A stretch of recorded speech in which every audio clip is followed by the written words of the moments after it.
And we are back. Welcome to my Premier League Team of the Season video. The season of 24-25 ended yesterday, so what better time to do my Team of the Season than right here, right now. For some reason, like 95% of the footballing community have already done their team prior to the final day, and I don't understand that because the Team of the Season should depend on every single match that has been played, and best believe some players from this team have changed as of how the table finished yesterday. So before we get into it, if you haven't done so already, please do consider dropping a like on this video and subscribe to the channel if you're new around here. And let's get straight into it. The way we are going to be doing this today is I have built a 3-4-3 setup. Now, I will say straight away, that does not mean I'm playing three centre-backs, a right mid, a left mid, a right wing, a left wing, and a striker. What that means is I think, based on the season we have just had, we have got one standout goalkeeper, three standout defenders, four standout midfielders, and three standout forwards.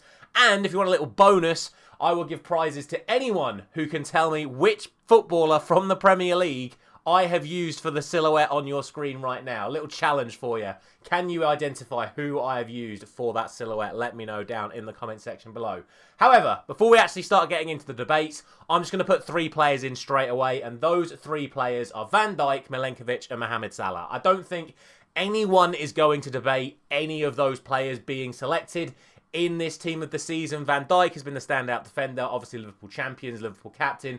Milenkovic, easily the signing of the season, in my opinion, and has been absolutely immense for Nottingham Forest. And to be honest, I think if he was playing for any other Premier League team, he would be starting for them and probably still would have made this Team of the Season. The amount of ability he's shown this season has been unreal. And then Mohamed Salah, obviously the Premier League player of the season, most goals and the most assists, Premier League winner. I don't think there's any other debate around him. So I didn't want to get drawn into long conversations about those players. I'm just putting them straight in the team to begin with.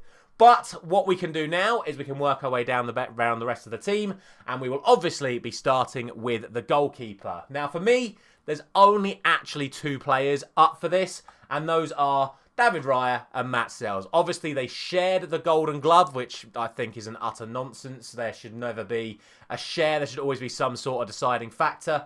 And in my opinion, the deciding factor should be the goalkeeper that either did it in fewer games or had fewer goals conceded, etc, etc, etc. Now, if you are going to go by that metric, David Raya takes it comfortably, to be honest with you. He conceded something like 20 less goals than Matt Sells. And I think Matt Sells has an unbelievable season. There were some people at the start of the season that didn't even think Sells was going to start for Nottingham Forest. I thought he would. I think he has had an absolutely outstanding season. However, it is David Raya. It just is. And I know there's going to be a fair few people disappointed with that decision. But again, it's about overall performance over the course of the season. And Raya has had a better season than Sells. I'm not going to take away from the achievement of Sells. To do what he's done in a Nottingham Forest side that wasn't expected to do much this season is an unbelievable achievement. But this isn't the achievement team of the season. This is the team of the season for the best players. And David Raya has had a better season than Sells. It's as simple as that. And also, you can say that if it's not for the performances of Milenkovic, Sells wouldn't have got as many clean sheets as he did. Now, obviously, we can talk about Gabriel and Saliba, but both have had injuries over the course of the season, and Raya has stepped up in matches where those players have been unavailable, whereas I think Sells has been as much dependent on his backline as his backline has been dependent on him, and I just think that Raya's performances edge out Sells. On to the defence, where obviously we only have one defender left, but we have a whole host of contenders for it here. Here are all the players I think should be worth discussing in terms of getting in the Premier League defence for Team of the Season. If you think there's anyone I have missed off of my nominations, please again let me know down in the comment sections. We've got Saliba and Gabriel and Lewis Skelly from Arsenal, Kerkez and Huijsen from Bournemouth, Cucurella from Chelsea, Munoz from Crystal Palace, Tarkowski from Everton, Robinson from Fulham, Gvardiol from Manchester City, Dan Burn and Fabian Schär from Newcastle, and Ola Aina and Murillo, should I say, from Nottingham Forest. Like I say, anything you think I've missed, please do let me know. In terms of the Arsenal players, I think Saliba's had another good year, but he's not been as good as Gabriel. However, Gabriel picked up his injury, and that saw him miss a large part of the back end of the season. And again, this is all about overall consistency. You can definitely make an argument to say that Gabriel's performances warrant a position in this team, But I think that the fact that he has missed such a significant portion and the fact that that has affected Arsenal's performances, I do think that Gabriel does just miss out. Lewis Skelly, sort of similar reasons. He didn't really come into the team until February, and this is an overall Premier League team of the season. And I will stress at this point, it's just for the Premier League as well. So this doesn't include Champions League performances, etc., etc. So for me, Lewis Skelly misses out for not playing enough. Kerkez and Huijsen, absolutely fantastic seasons, but for me, not as good as the person I'm going to choose. Cucurella has been absolutely immense for Chelsea, been phenomenal work. Munoz, similar to what I said about a minute ago about Premier League, I think if you include the entire season, I think Munoz deserves to be in there, especially for his performances in the FA Cup. Tarkowski, really, really solid, but again, probably not quite good enough to make it. Robinson, fantastic season for him and Fulham. Gvardiol, arguably Manchester City's best player this season. Certainly, in my opinion, the most consistent. Dan Burn, Fabian Schär, brilliant performances. Again, consistency all round for Newcastle. A big part in them qualifying for the Champions League.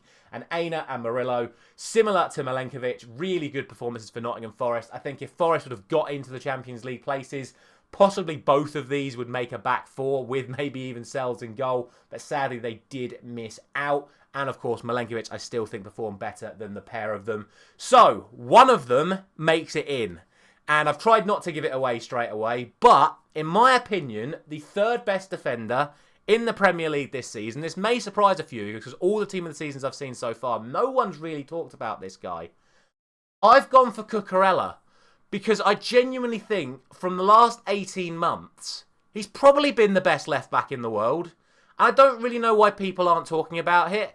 Defensively, he seems to barely make any mistakes, if any at all. He's certainly improving going forward. He's creating goals. He's scoring important goals as well. And he is absolute epitome of consistency. He doesn't have a bad performance. Every single game you see from him, he's 7 or 8 out of 10, if not better.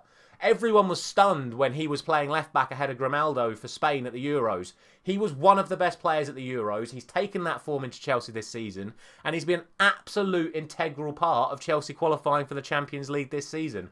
And I just think, again, overall performance, I think he has stood out.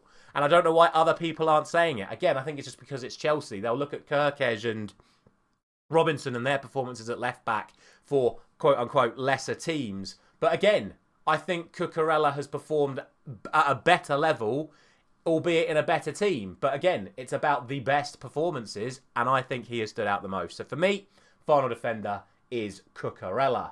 On to the 4 midfielders then, and this are the options I've gone for in midfield. Now, these are obviously all sorted just by alphabetical order of the clubs. I've not tried to put any sort of ranking system on it, if you hadn't noticed that earlier. So we've got Declan Rice from Arsenal, Morgan Rogers and Yuri Tielemans from Aston Villa, Kluivert from Bournemouth, Palmer and Caicedo from Chelsea, Eze from Crystal Palace, McAllister and Gravenberch from Liverpool, Bruno Fernandes from Manchester United, Tonali and Bruno Guimaraes from Newcastle, and once again, 2 more players from Forest in Morgan Gibbs-White and Elliot Anderson.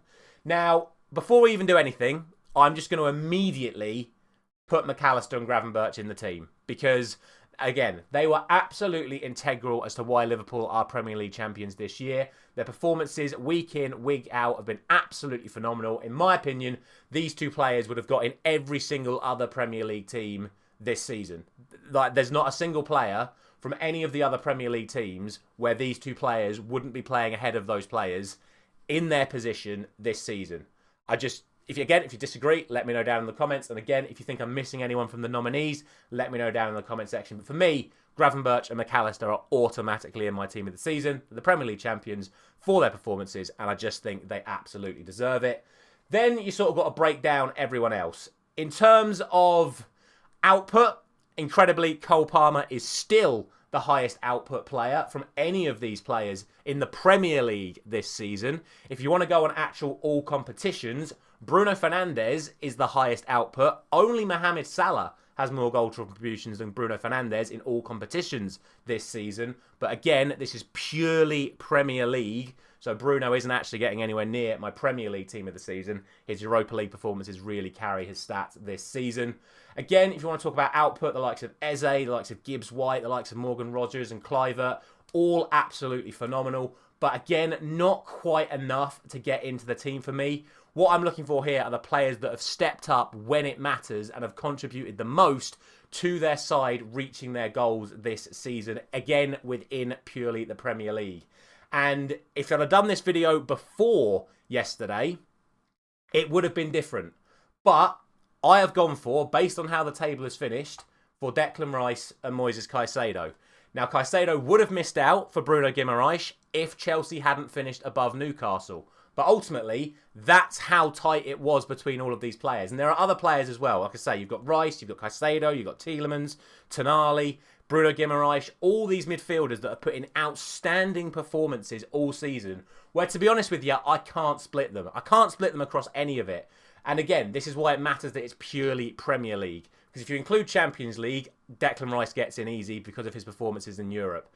If you include the Carabao Cup, then you put Bruno Guimaraes in there because of his performances in the Carabao Cup and obviously what he did in the Carabao Cup final. You'd put him in there. But just for the Premier League, and given the fact that Arsenal finished second, Chelsea finished fourth, the performances of Rice and Caicedo have mattered enough to put them finishing above the likes of Tielemans, Tonali and Bruno Guimaraes. And again, I don't want to take anything away from any of the other players. Although I spoil my other bit, I was supposed to go backwards. I don't want to take anything away from any of the other players on that list. Again, someone like Cole Palmer, for being the highest contributing midfielder, deserves to be at least mentioned in here. But actually, that drop-off he had for a large part of the season, for me, just takes away from his actual overall achievement. So that is why, for me, I have gone for that. And then you might have got a little glimpse of the players that I've lined up for forwards. And these are the players here. We've got Semenyo from Bournemouth, Visser and Mbeumo from Brentford, Danny Welbeck for Brighton, Mateta for Crystal Palace, Erling Haaland for Man City, Isak and Jacob Murphy for Newcastle, Chris Wood for Nottingham Forest, Jarrod Bowen for West Ham, and Matheus Cunha from Wolves. And again, I think there are certainly a lot of arguments to make for a lot of these players. I'm going to tell you right away, Haaland's not going to make it for me. I still think he has been the best Premier League striker this season, but again, he hasn't been able to contribute throughout the entirety of the season due to injuries, and I think that should matter. I really do think that should matter, because I could even make a stupid argument that you could still put Rodri in this team of the season because of how bad City have been without Rodri and how well they started with him. It's the same sort of argument. Like, where do you draw the line? I could put Ahmad for Manchester United on this list because in terms of actual goal contributions per game, he has a better record than any of these other forwards this season. But he only played something like 45% of the Premier League matches this season.